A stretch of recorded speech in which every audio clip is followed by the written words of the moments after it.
नमस्कार दोस्तों, study fears YouTube channel पे आपका स्वागत है। मैं कौशलेंद्र यादव। चलिए शुरू करता हूँ आज की मुख्य मुख्य करंट अफेयर्स सीरीज को।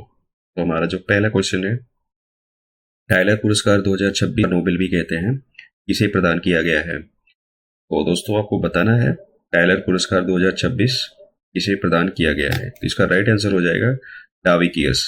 अब टावी कियर्स को ये पुरस्कार क्यों दिया गया है?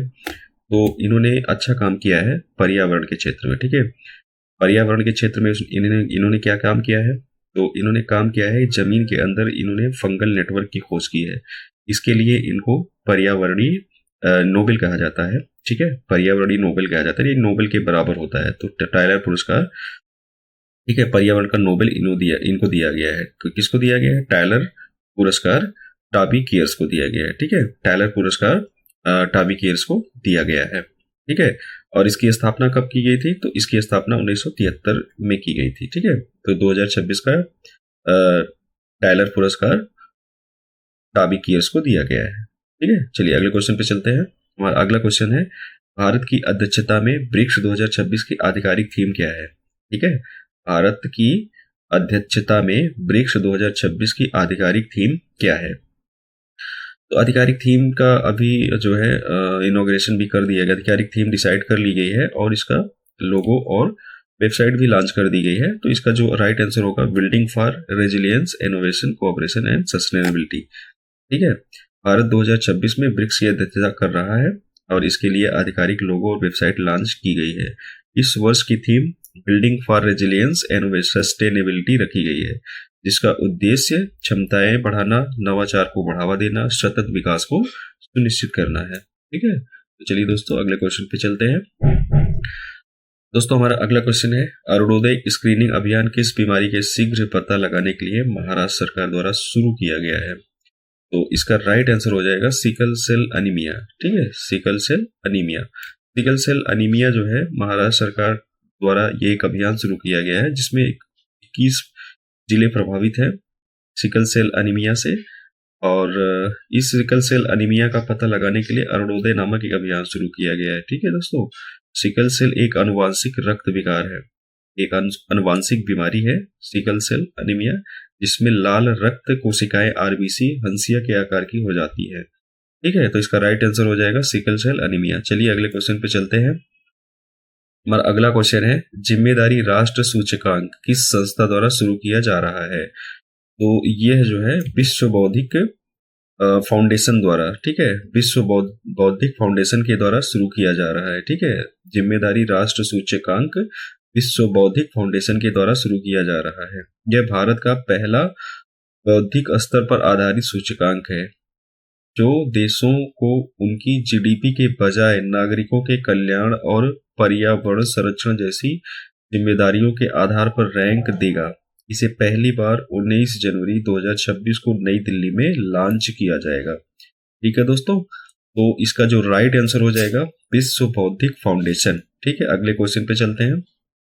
हमारा अगला क्वेश्चन है, राजस्थान की पहली पूरी तरह से जैविक ग्राम पंचायत कौन सी बनी है?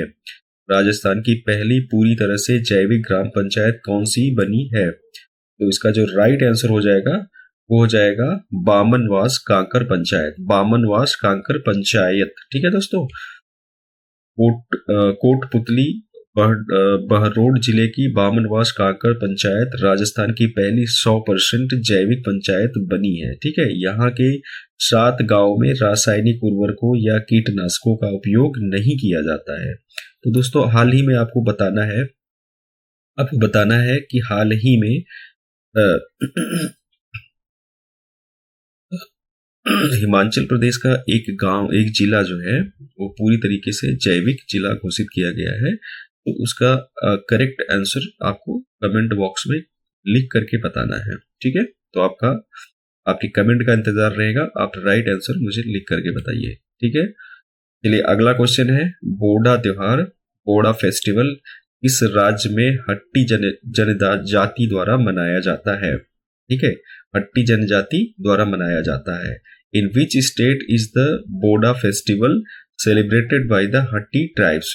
तो इसका राइट आंसर हो जाएगा हिमाचल प्रदेश। ठीक है, इसका राइट आंसर हो जाएगा हिमाचल प्रदेश में। हिमाचल प्रदेश में बोडा त्योहार हिमाचल प्रदेश के सिरमौर जिले में हट्टी जनजाति द्वारा माघ महीने के अंत में मनाया जाता है। इसे माघों का त्योहार भी कहा जाता है। ठीक है दोस्तों, इसे माघों का त्योहार भी कहा जाता है। तो राइट आंसर हो जाएगा हिमाचल प्रदेश। चलिए अगले क्वेश्चन पे चलते हैं। तो हमारा अगला क्वेश्चन है, पृथ्वी से एक प्रकाश दिवस 1 लाइट डे की दूरी तक पहुंचने वाली पहली मानव निर्मित वस्तु कौन सी होगी? ठीक है, तो इसका जो राइट आंसर हो जाएगा वाइजर 1। वाइजर 1 जो है एक अमेरिका के नासा द्वारा निर्मित एक यान है। ठीक है, जिसे 1977 में लॉन्च किया गया था। नवंबर 2026 तक पृथ्वी से एक प्रकाश दिवस की दूरी तक पहुंचने वाली पहली मानव निर्मित वस्तु बन जाएगी। एक प्रकाश दिवस वह दूरी है जो प्रकाश वैक्यूम में 24 घंटे में तय करता है।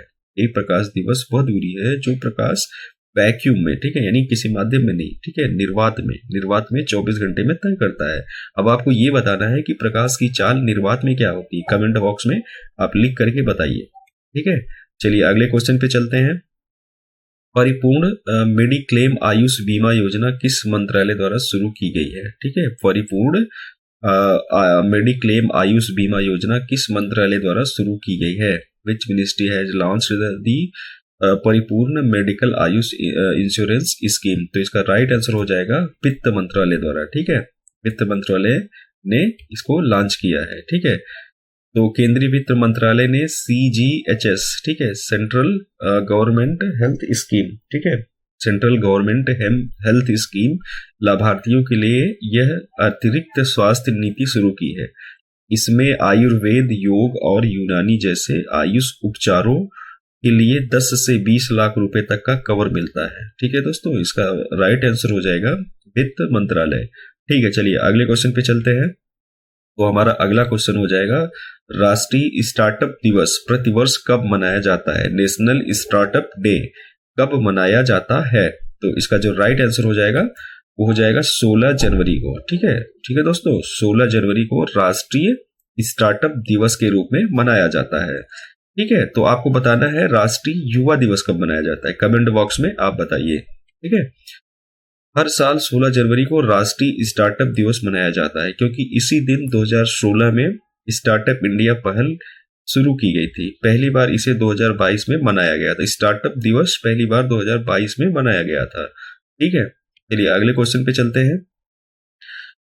भारतीय पर्वतारोही आदित्य राय ने हाल ही में किस महाद्वीप की सबसे ऊंची चोटी माउंट एकागुआ को फतह किया है? तो इसका जो राइट आंसर हो जाएगा दक्षिणी अमेरिका, साउथ अमेरिका की सबसे ऊंची चोटी माउंट एकागुआ को फतह किया है हमारे जो है बेंगलुरु के पर्वतारोही आदित्य राय ने। ठीक है, दक्षिणी अमेरिका की सबसे ऊंची चोटी माउंट एकागुआ जो कि अर्जेंटीना में है पर अकेले सफल चढ़ाई की है। इस चोटी की ऊंचाई 6961 मीटर है। ठीक है, तो दोस्तों ये हमारा अंतिम क्वेश्चन था। अगर आपको मेरा वीडियो पसंद आया हो तो वीडियो को लाइक करिए, चैनल को सब्सक्राइब करिए और अपने दोस्तों तक इस वीडियो को शेयर करिए।